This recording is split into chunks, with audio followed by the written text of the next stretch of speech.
All right, it's official. No more Unk vibes at the worldwide leader in sports. ESPN has cut ties with former NFL tight end turned media personality Shannon Sharpe after the Hall of Famer settled a $50 million lawsuit accusing him of sexual assault. The settlement was announced by the accuser's attorney, Tony Busby, earlier in July. Sharpe strongly denied the allegations and stepped away from his role at ESPN, where he was featured on the daytime sports talk show First Take. He hasn't been seen on the network since April. This is a breaking news story, and we'll have more updates when more details are made available. Now, the thing about this Shannon Sharpe situation, we just talked about this on the last episode. Talked about the lawsuit, and from what I understand, I thought it was agreed upon that it was a $23 million settlement. $23 million settlement. I don't know how, somehow it ended up being 50, but I'm seeing 50 million now, so it definitely went way up. I talked about on the last show that Shannon Sharpe's net worth, they're reporting at about 15 million a year. That's not a lot. Talk about to be sued or to pay a settlement of $50 million. 23 was going to be a push, but $50 million, man, he took a major L with this situation, man. And now ESPN talking about they firing him. This is insane, man. Over essay allegations and a settlement that took place. So he's not guilty. He paid a settlement. Why is he being treated like he's guilty is the question. Why is it that these big corporations like ESPN and some of these other companies, how are they so quick to let certain people go just at the whisper of something going on? There's something being in the news, at least afford the man, give the man the opportunity to defend himself. At least give him the benefit of the doubt. I don't understand how you just release a man like that just because of allegations. The settlement is not necessarily admittance of guilt. It's not. We can't always say that. We don't know what reason he settled. Yeah, now I must admit that it definitely causes suspicion, because when you settle with such a large amount, it kind of becomes obvious that you got something to hide. And again, I don't think that's enough to move on for any TV or any type of corporation to make a decision on somebody's faith and say, okay, well, this don't look right, so I'm gonna just fire him. I mean, they could do what they want to do. That's the thing about it, And to be honest with you, that's why I was hoping Shannon Sharpe stayed by himself for a little while. When he left Skip and he had the club Shay Shay popping, I thought it was a great move. He had no real need to get back on a major network. Now I'm not counting the man money. I don't know. Maybe it was a lot of money. It was a big bag he got when he got over there. So I can't say for sure if financially that was the best decision. But I'm talking about independence to be able to control all of your moves and have the final say yourself, not to have to answer to nobody else. I thought that's a certain power. It's a certain power in that you gotta appreciate, especially at that level. If I'm making $5 million a year on my own and I control everything, and a corporation offers me 20 million for the year, that's a big difference. But at what risk? You got to ask yourself, at what risk? And I think when you hit with that kind of money, it's kind of hard to think about the negative side of it. You got to almost kind of like just hope for the best, because that's so much money that it can make a difference. A bigger difference in your life than not. So, but Stephen A. Smith, my boy, man. But I kind of wonder if Stephen A. Smith has something to do with this. I kind of wonder if he had opportunity to help save his job and he chose not to.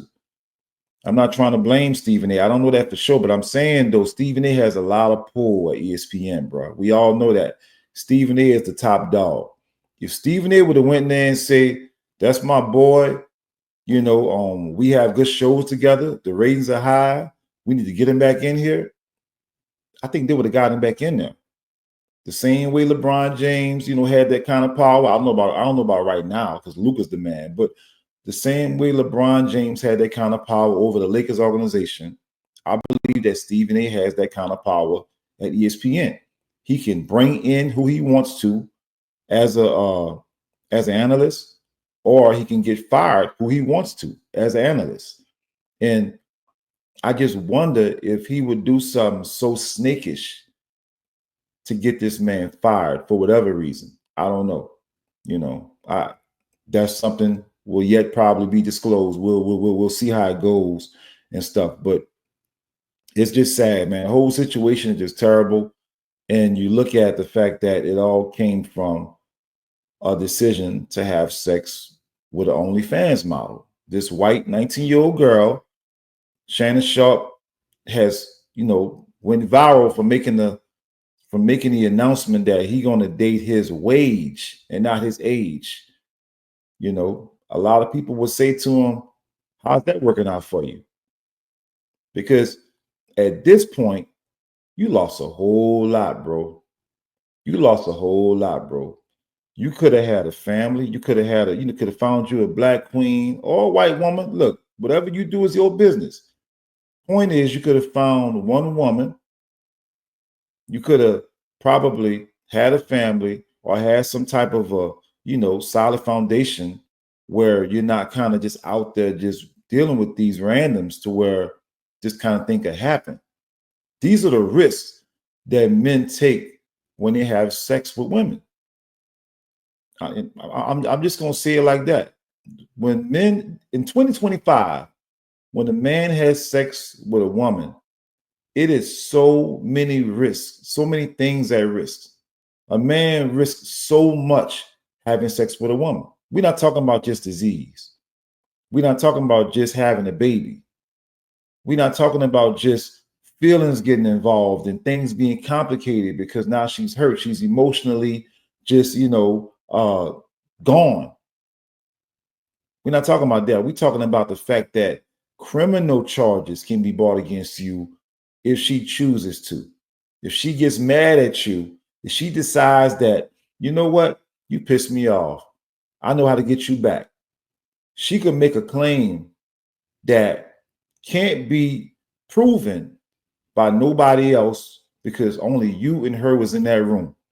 So even going through the due process of the situation, you're going to be painted like a villain. You're going to be the bad guy, whether you're guilty or not, until the truth comes out. And if they don't have no way of telling the truth, chances are you probably get convicted of that crime or you'll be forced to settle.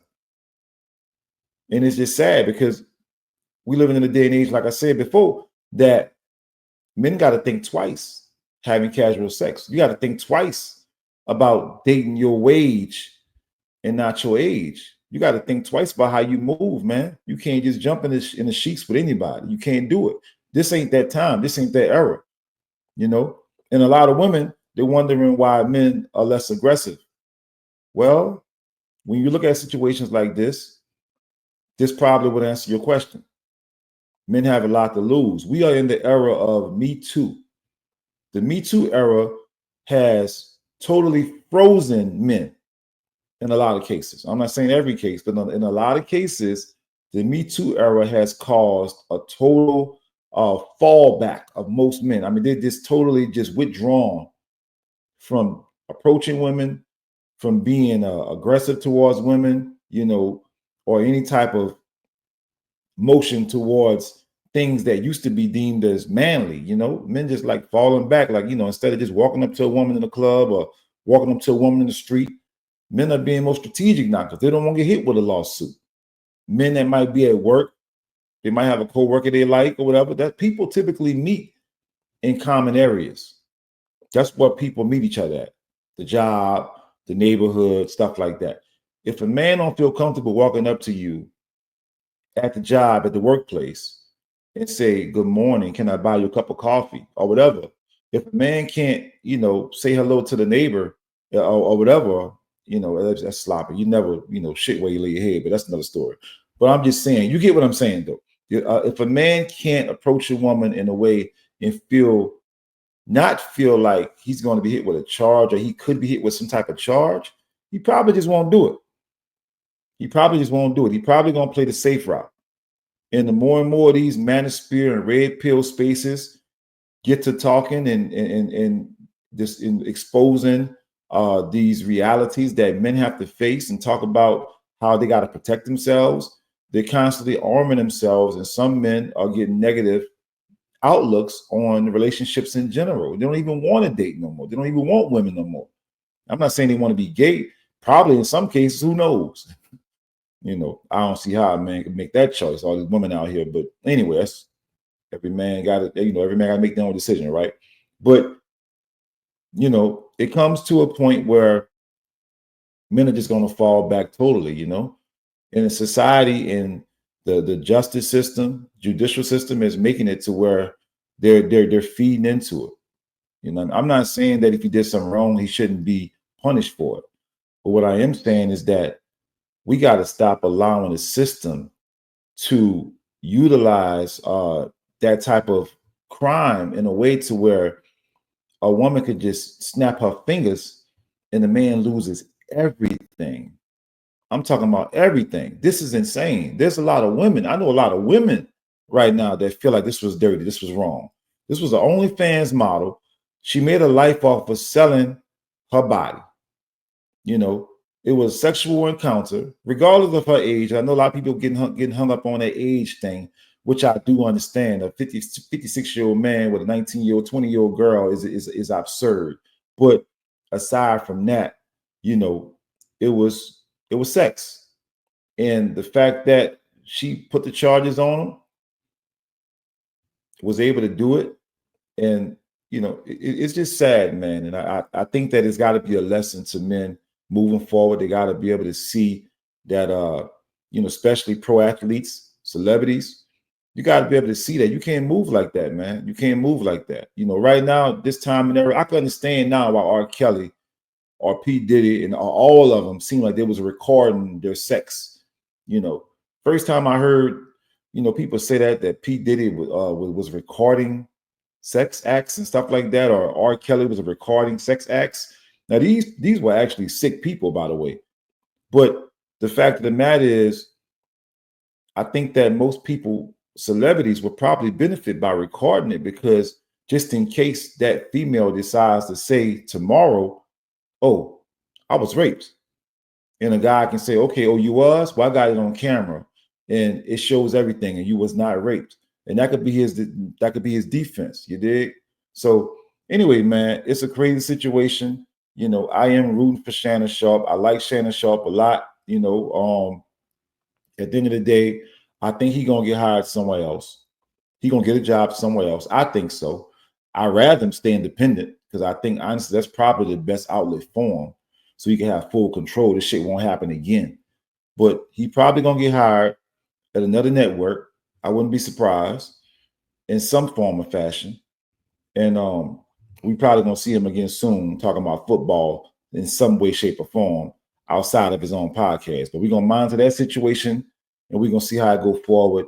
But that's all I got, y'all. If you have not already, subscribe to the channel, hit the like button, leave a comment, tell me what you think about what I said, man. If you agree or disagree with anything I said, let me know what I say in the comment section. Until next time, holla at your boy.